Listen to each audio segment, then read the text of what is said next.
60 litre মিশ্রণে kerosene ও পেট্রোলের অনুপাত 7:3। এতে কত লিটার পেট্রোল মেশালে কেরোসিন ও পেট্রোলের নতুন অনুপাত 3:7 হবে? আমাদের দেওয়া আছে কেরোসিন এবং পেট্রোলের অনুপাত 7:3। অনুপাতদ্বয়ের যোগফল 7 এবং 3 যোগ করলে আমরা পাবো 10। সুতরাং কেরোসিনের পরিমাণ হবে মোট পরিমাণ 60 গুণ কেরোসিনের নিজের অনুপাত 7 ভাগ মোট অনুপাত 10। এখান থেকে ক্যালকুলেশন করে আমরা পাবো 42 গ্রাম। সুতরাং পেট্রোলের পরিমাণ হবে মোট অনুপাত 60 থেকে আমরা কেরোসিনের পরিমাণ 42 বিয়োগ দিলে পাবো 18 গ্রাম।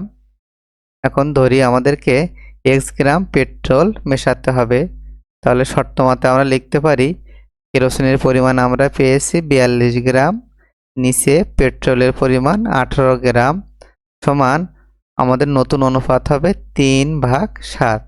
এখন যেহেতু x গ্রাম অতিরিক্ত পেট্রোল মেশাতে হবে, সেজন্য পেট্রোলের আগের অনুপাত 18-র সাথে x যোগ হবে, বা 3 দিয়ে 42-কে কাটলে আমরা পাবো 14।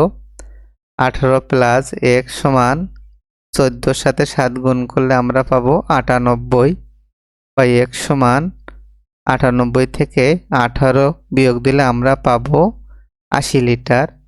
সুতরাং 80 লিটার পেট্রোল মেশাতে হবে।